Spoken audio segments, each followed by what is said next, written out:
नमस्कार साथियों, आप देख रहे हैं यूपी समाचार। यहाँ पर आपको 20 मिनट में यूपी की 50 बड़ी खबरें मिलेगी, तो वीडियो को पूरा जरूर देखें। आज की पहली खबर, यूपी के 2 करोड़ 15 लाख से अधिक किसानों के लिए गुड न्यूज आज खातों में आएंगे। रुपए उत्तर प्रदेश के किसानों के लिए अच्छी खबर है। प्रधानमंत्री नरेंद्र मोदी बुधवार को कोयम्बटूर से किसानों के खाते में पीएम किसान सम्मान निधि की 21वीं किस्त जारी करेंगे। इससे यूपी के 2 करोड़ 15 लाख से अधिक किसान लाभान्वित होंगे। किसानों के बैंक खातों में सीधे लाभ अंतरण डीबीटी के माध्यम से कुल 4,314 करोड़ 26 लाख रुपए भेजे जाएंगे। प्रत्येक पात्र किसान के खाते में 2,000 रुपए की राशि सीधे पहुंचाई जाएगी, जिससे खरीफ और रबी दोनों सीजन की तैयारियों में मदद मिलेगी।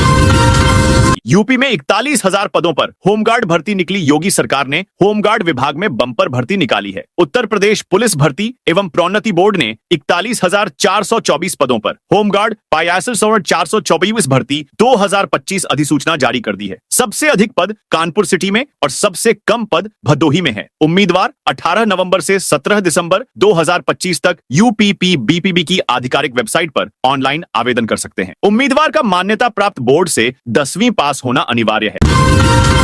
सरकार ने महिला कर्मचारियों की रात की शिफ्ट के समय में बदलाव कर दिया। पहले महिलाओं के लिए रात की शिफ्ट रात 9 से सुबह 6 बजे तक मानी जाती थी। अब इसे बदलकर शाम 7 से सुबह 6 बजे तक कर दिया गया है। यानी महिलाएं शाम 7 बजे के बाद रात की शिफ्ट में मानी जाएंगी। जहां भी कर्मचारी दिन भर खड़े होकर काम करते हैं, वहां अब नियोक्ता के लिए बैठने की व्यवस्था करना जरूरी होगा, जिससे कर्मचारी आराम कर सकें। इसके अलावा अब हर नियोक्ता को हर कर्मचारी को नियुक्ति पत्र देना अनिवार्य होगा, जिससे नौकरी का साफ रिकॉर्ड रहेगा।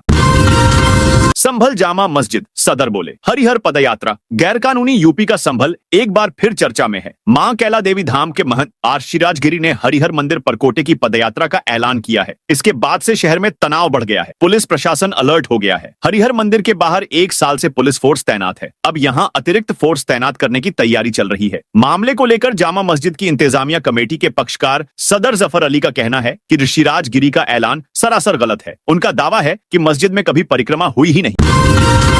केशव तय कराएंगे बिहार का अगला सीएम। यूपी के डिप्टी सीएम केशव मौर्य बिहार में मुख्यमंत्री तय करेंगे। पार्टी ने उन्हें भाजपा विधायक दल की बैठक के लिए पर्यवेक्षक नियुक्त किया है। केंद्रीय मंत्री अर्जुन राम मेघवाल और पूर्व केंद्रीय मंत्री साध्वी निरंजन ज्योति को सह पर्यवेक्षक नियुक्त किया है। एक तरह से देखा जाए तो बिहार का अगला सीएम कौन होगा, इसकी घोषणा के लिए पीएम मोदी, अमित शाह और भाजपा के राष्ट्रीय अध्यक्ष जेपी नड्डा ने केशव मौर्य को चुना है। 2 जगह से वोटर न भरें एसआईआर फॉर्म, नहीं तो 1 साल की सजा हो जाएगी। यूपी के मुख्य निर्वाचन अधिकारी की चेतावनी जारी की है। वोटर 2 स्थानों से गणना प्रपत्र न भरे। अगर उन्होंने ऐसा किया तो उन्हें 1 से 2 साल की सजा दी जा सकता है या जुर्माना लगाया जा सकता है। योगी की चेतावनी, लूट की तो अगले दिन लंगड़ाते मिलोगे। सीएम योगी ने गोरखपुर में कहा, पहली बात तो अब अपराध होता नहीं है। अगर कहीं लूट या छिनैती की घटना हो गई तो अगले दिन अपराधी लंगड़ाते नजर आते हैं। यह नया प्रदेश है जो अपराध को स्वीकार नहीं करता। अगर अपराध किया तो उसकी कीमत चुकानी होगी। 25 नवंबर को राम मंदिर में मोदी करेंगे ध्वजारोहण। अयोध्या के राम मंदिर के शिखर पर ध्वज फहराने की तैयारियां पूरी हो चुकी हैं। 25 नवंबर को पीएम नरेंद्र मोदी बटन दबाकर ध्वज को फहराएंगे। उनके साथ मोहन भागवत भी मौजूद रहेंगे। इसके लिए 12 बजे से 12:30 के बीच अभिजीत मुहूर्त तय किया गया है। बटन दबाने के बाद 10 सेकंड में ही ध्वज हवा में फहराने लगेगा। केसरिया रंग के खास ध्वज पर सूर्य, एयूएम और कोविदार अयोध्या का शाही वृक्ष, जो कचनार के नाम से जाना जाता है, के प्रतीक बने हुए हैं। ये सभी चिन्ह सूर्यवंश के प्रतीक है।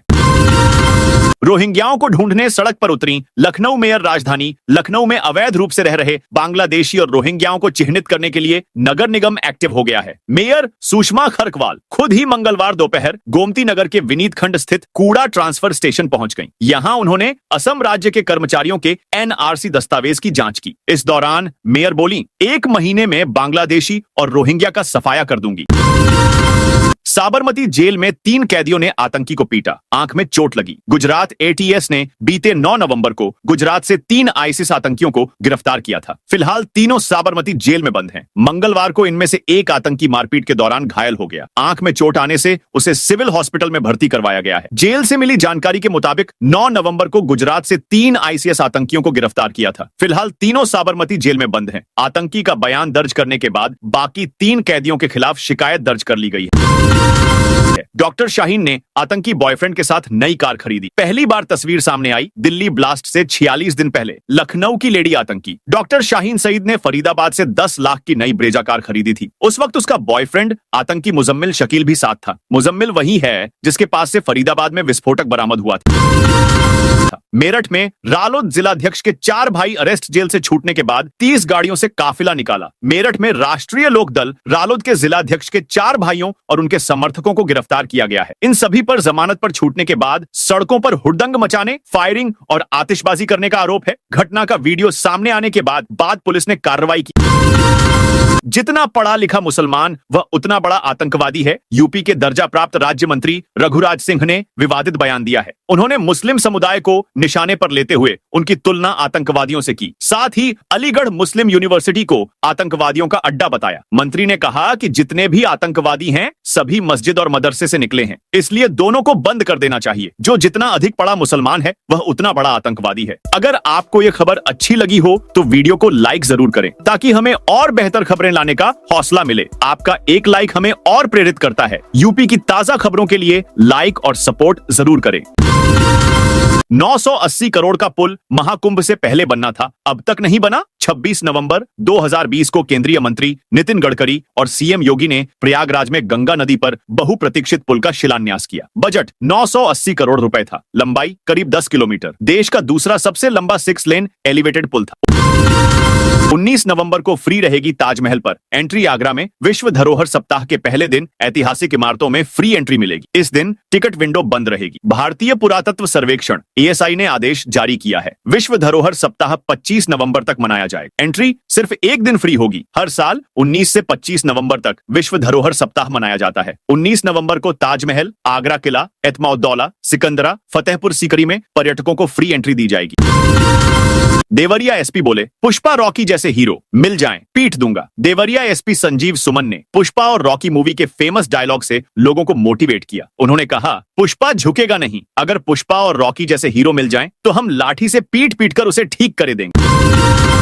28 नवंबर को राष्ट्रपति द्रौपदी मुर्मू लखनऊ आएंगी। राष्ट्रपति द्रौपदी मुर्मू 28 नवंबर को लखनऊ आएंगी। वह यहां प्रजापिता ब्रह्मा कुमारी ईश्वरीय विश्वविद्यालय के कार्यक्रम में शामिल होंगी। इस बात की जानकारी राधा दीदी ने सोमवार को गोमती नगर सेवा केंद्र में आयोजित प्रेस कॉन्फ्रेंस में दी। उन्होंने आगामी राज्य स्तरीय कार्यक्रम विश्व एकता एवं विश्वास के लिए ध्यान योग की जानकारी साझा की।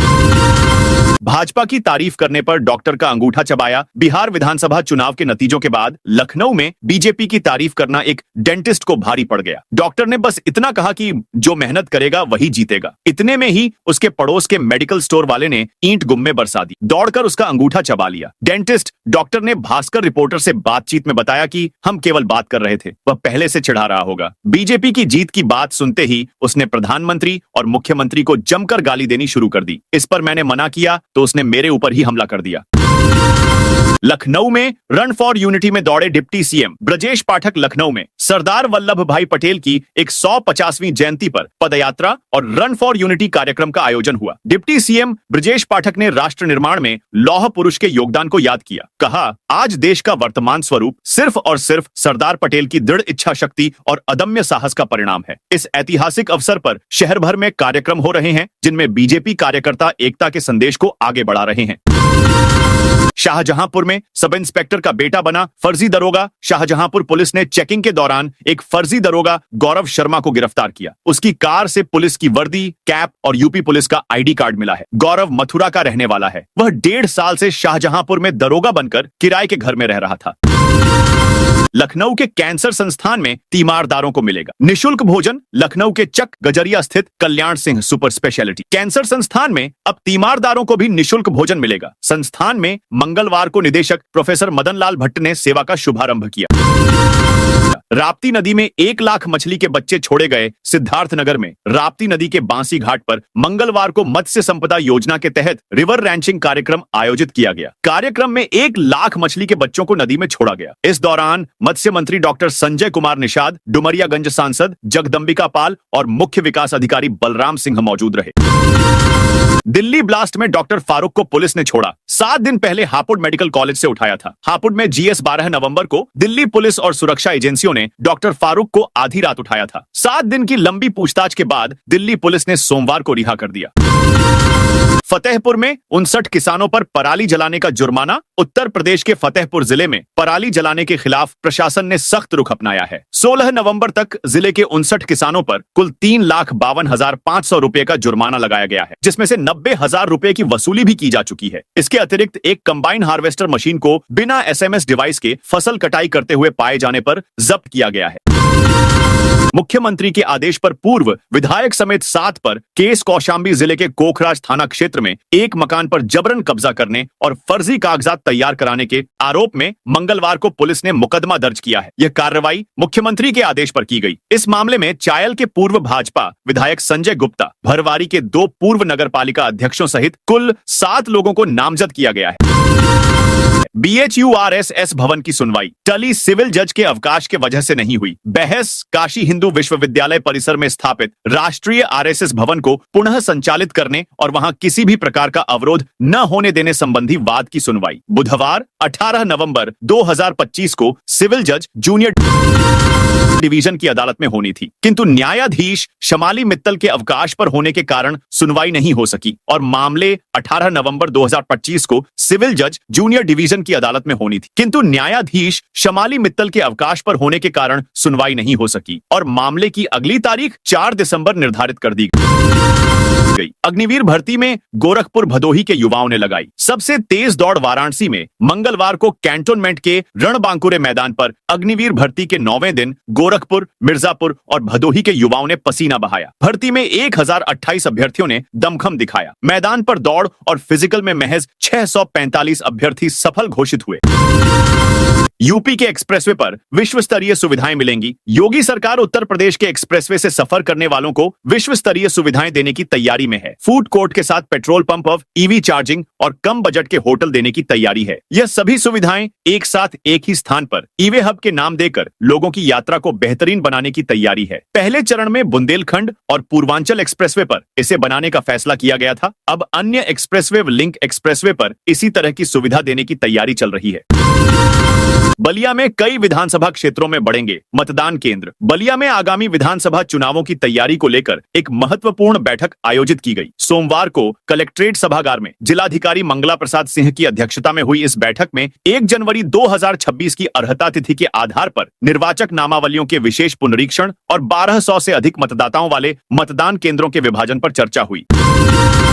संभल में 90 बीघा सरकारी भूमि की पैमाइश शुरू। संभल प्रशासन ने मुख्यमंत्री जनता दर्शन में मिली शिकायत के बाद 90 बीघा सरकारी भूमि पर अवैध कब्जे की जांच शुरू कर दी है। नायब तहसीलदार के नेतृत्व में 13 सदस्यीय टीम ने मंगलवार को भूमि की पैमाइश का कार्य प्रारंभ किया।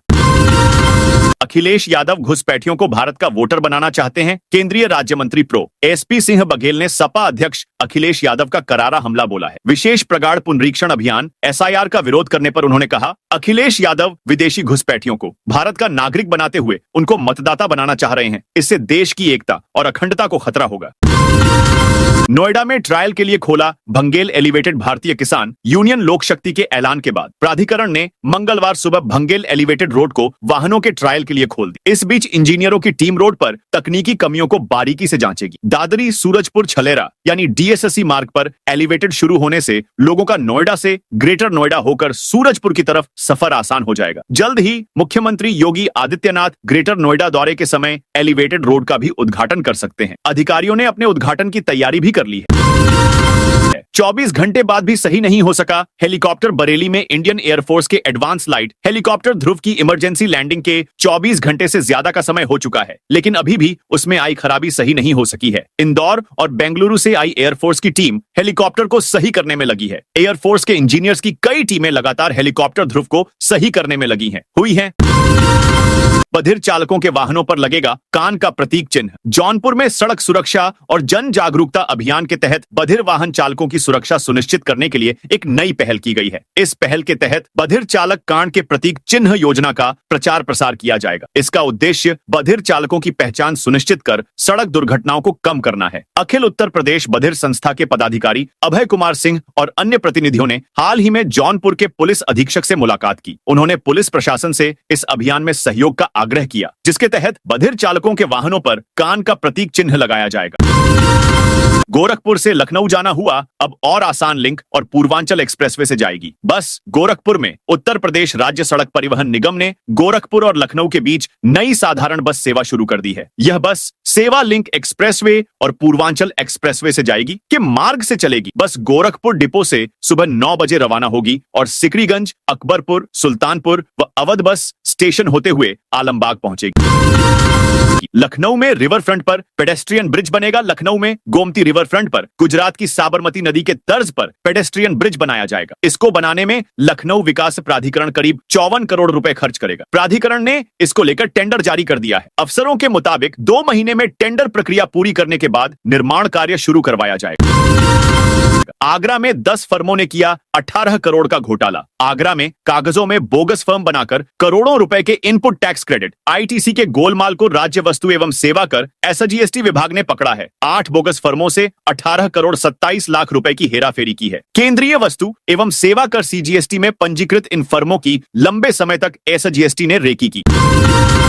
भगत सिंह प्रतिमा से शुरू होगी डिप्टी सीएम की पदयात्रा। यूपी के डिप्टी सीएम ब्रजेश पाठक 19 नवंबर को आगरा आ रहे हैं। वे सरदार वल्लभ भाई पटेल की 150वीं जयंती पर आयोजित रन फॉर यूनिटी के तहत होने वाली पदयात्रा में शामिल होंगे। ये पदयात्रा नूरी दरवाजा स्थित शहीद भगत सिंह की प्रतिमा से शुरू होगी। नूरी दरवाजा क्षेत्र काफी ऐतिहासिक है। जिस जगह पर शहीद भगत सिंह की प्रतिमा है, वहां से चंद कदमों की दूरी पर स्थित एक भवन में कुछ दिन गुजारे थे। लखनऊ सहारनपुर वंदे भारत एक्सप्रेस का नियमित संचालन कब से होगा? पिछले 10 दिनों से नियमित रूप से संचालन की राह देख रही लखनऊ सहारनपुर वंदे भारत एक्सप्रेस को इस शुक्रवार तक झंडी मिल सकती है। रेलवे बोर्ड, 2 जोनल मुख्यालय और 3 रेल मंडलों के बीच नए सिरे से सहारनपुर वंदे भारत एक्सप्रेस का टाइम टेबल तय करने के लिए बुधवार को एक बैठक होगी। माना जा रहा है कि शुक्रवार तक बोर्ड वंदे भारत एक्सप्रेस के नियमित संचालन के आदेश जारी कर सकता है। यूपी में विभिन्न तहसीलों के 408 पर्यटन स्थलों का होगा कायाकल्प। राज्य की विभिन्न तहसीलों में स्थित 408 पर्यटन स्थलों के पर्यटन विकास की तैयारी की जा रही है। पर्यटन विभाग ने इन पर्यटन स्थलों से संबंधित क्षेत्रीय पर्यटन अधिकारियों को विस्तृत कार्य योजना तैयार करने के निर्देश दिए हैं। जनप्रतिनिधियों के सुझाव पर इन पर्यटन स्थलों पर पर्यटन सुविधाएं विकसित करने का प्रस्ताव संबंधित जिलाधिकारियों द्वारा भेजे गए हैं। इनमें धरोहर, अल्पज्ञात और धार्मिक तथा अन्य स्थल शामिल हैं। यूपी में महिलाओं को मिलने वाली है स्पेशल सुविधा। विश्व शौचालय दिवस पर उत्तर प्रदेश के शहरी क्षेत्रों में विशेष सुविधा युक्त 20 आकांक्षी शौचालयों का लोकार्पण होगा। स्वच्छ भारत मिशन 2.0 के तहत निर्मित इन शौचालयों में स्नान कक्ष, स्तनपान कक्ष जैसी सुविधाएं हैं। महिलाओं के लिए 40 पिंक शौचालय और लगभग 100 सार्वजनिक शौचालय भी खोले जाएंगे। मिशन शक्ति के तहत महिला परिचारिकाएं 24 घंटे सेवा में रहेंगी। राज्य के 762 नगरीय निकाय ओडीएफ घोषित किए गए हैं। सेंट्रल बैंक उपभोक्ता को लौटाएगी 24,84,00,000 एफडी रिकॉर्ड गायब होने पर कंज्यूमर कोर्ट ने सुनाया फैसला। आगरा में जिला उपभोक्ता विवाद। आयोग अध्यक्ष सर्वेश कुमार ने बैंक द्वारा जमा की गई एफडी की प्रविष्टि न मिलने पर यह राहत प्रदान की और वादी को अकाउंट पे ही चेक सौंपा। अलीगढ़ में वक्फ की 50,000 बीघा जमीन दर्ज नहीं। अलीगढ़ में वक्फ संपत्तियों के डिजिटलीकरण में बड़े पैमाने पर अनियमितता और अवैध कब्जे का मुद्दा गर्मा गया है। मुस्लिम धर्मगुरुओं ने आवाज उठाई है। वक्फ की करोड़ों की संपत्ति पर भूमाफिया के अवैध कब्जे और कुछ मुतवल्लियों की कथित मिलीभगत का आरोप लगाया है। इसके लिए एसडीएम प्रथम विनीत मिश्रा को झापन सौंपा गया है। अयोध्या में 24 की रात 12 बजे से एंट्री बंद अयोध्या में 25 नवंबर को श्री राम मंदिर का ध्वजारोहण समारोह आयोजित होगा। इस कार्यक्रम में प्रधानमंत्री नरेंद्र मोदी समेत अनेक हस्तियों सहित 6,000 से अधिक मेहमान शामिल होंगे। पीएम के प्रोटोकॉल को देखते हुए अयोध्या की सुरक्षा लगातार कड़ी की जा रही है। इसी क्रम में 24 नवंबर की रात से अयोध्या में प्रवेश संभव नहीं होगा। 25 नवंबर की सुबह से रामपथ पर आमजन को निकलने की अनुमति नहीं रहेगी। ध्वजारोहण के बाद प्रधानमंत्री कार्यक्रम स्थल पर मौजूद मेहमानों को संबोधित करेंगे। वे दोपहर 1:30 बजे तक अयोध्या में रहेंगे। सुरक्षा कारणों से अयोध्या में जल, नभ और थल तीनों स्तरों पर सुरक्षा बढ़ाई गई है। प्रयागराज में बुलडोजर लेकर पहुंचे नायब तहसीलदार पर हमला। प्रयागराज में नायब तहसीलदार राजीव शुक्ला पर हमला हुआ है। सोमवार शाम नायब तहसीलदार पट्टे की जमीन से अवैध कब्जा हटवाने पहुंचे थे। उन्होंने बुलडोजर भी मंगवाया था। जैसे ही राजस्व टीम ने अवैध निर्माण ढाना शुरू किया, भीड़ ने हमला कर दी। पथराव में नायब तहसीलदार घायल हो गए। उनका सिर फट गया। 2 पुलिसकर्मी भी घायल हुए। अफरा तफरी मच गई। इस दौरान भीड़ ने 3 झोपड़ियों में आग भी लगा दी। आग लगने से झोपड़ियों में रखा सारा सामान जलकर राख हो गया। दुनिया भर में एक्स एंड चैट जीपीटी शाम 5 बजे से down. Social media platform x, AI chatbot chat GPT और कैनवा की सर्विसेज देश भर में डाउन है। ये सर्विसेज मंगलवार शाम करीब 5 बजे से डाउन है। भारत समेत दुनिया भर में यूजर्स को log in, sign up, post करने और देखने के अलावा प्रीमियम सर्विसेज सहित प्रमुख सुविधाओं का उपयोग करने में दिक्कत आ रही है। सर्वर डाउन होने की जानकारी देने वाली वेबसाइट डाउन डिटेक्टर भी बंद है। सर्वर प्रोवाइडर क्लाउडफ्लेयर के डाउन होने के कारण यह दिक्कत आई है। इससे जुड़ी करीब 75 लाख वेबसाइट्स पर भी असर पड़ा है। तो दोस्तों, ये थी आज उत्तर प्रदेश के सभी जिलों की दिन भर की ताजा और बड़ी खबरें।